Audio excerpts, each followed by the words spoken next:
Understanding Combustion and Flame Interactive Chemistry Lesson. Hey everyone, welcome back to our channel TechnoRux. Today, we are diving into an exciting chapter in chemistry, combustion and flame. I promise, by the end of this video, you'll not only understand these concepts but also see how they apply to real life. So, let's ignite this topic and start learning. Let's kick things off with the basics. What is combustion? Combustion is a chemical process in which a substance reacts with oxygen to give off heat. Sounds a bit technical, right? Don't worry, we'll break it down. Imagine striking a matchstick. What do you see? A flame. That's combustion in action. The match head contains a substance called phosphorus, which reacts with oxygen in the air when you strike it, producing heat and light. Now, let's talk about types of combustion. There are three main types: rapid combustion, spontaneous combustion, and explosive combustion. Let's explore each with some cool demonstrations. First up, rapid combustion. This happens when a substance burns quickly and produces a lot of heat and light. For example, when I light this piece of paper with a Bunsen burner, it burns rapidly. See how fast that was? That's rapid combustion. Next, spontaneous combustion. This is when a material suddenly catches fire without an external heat source. It's less common, but you might have heard of cases where piles of dry leaves or hay catch fire on their own. This happens because of the heat generated from the decomposition of organic material. Finally, explosive combustion. This is the most dramatic type. It occurs when gases or vapors mix with air and ignite, causing a rapid release of energy and an explosion. Think of fireworks or the engine in a car. For safety reasons, we are showing a small firework.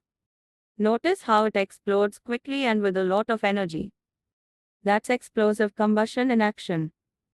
Alright, now let's talk about flames. Flames are the visible part of the fire and they can tell us a lot about the combustion process. When you look at a candle flame, you can see different zones. There's the outer zone, the middle zone, and the inner zone. Each zone has a different temperature and color. The outer zone is blue and the hottest part of the flame because it has complete combustion with plenty of oxygen. The middle zone is yellow, less hot, and has incomplete combustion. The inner zone is dark or black because it has unburned wax vapor. To make this interactive, let's do a fun experiment. You'll need a candle, a beaker, and some water. Light the candle and carefully place the beaker upside down over it. Watch what happens. The flame goes out because the oxygen inside the beaker is used up, demonstrating that combustion needs oxygen. You can try this at home, but always be careful with fire. Combustion isn't just a lab experiment, it's everywhere in real life. For example, in our cars, the engine burns fuel to produce energy. In power plants, combustion is used to generate electricity. Even our body uses a type of combustion called cellular respiration to produce energy from food. Understanding combustion helps us in many ways, from improving energy efficiency to controlling pollution. So, let's recap what we've learned today. Combustion is a chemical process involving oxygen and fuel, resulting in heat and light. We explored rapid, spontaneous, and explosive combustion.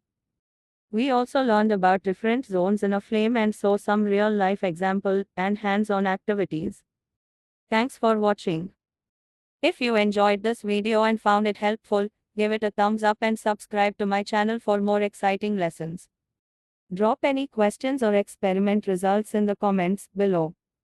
Until next time, keep exploring and stay curious.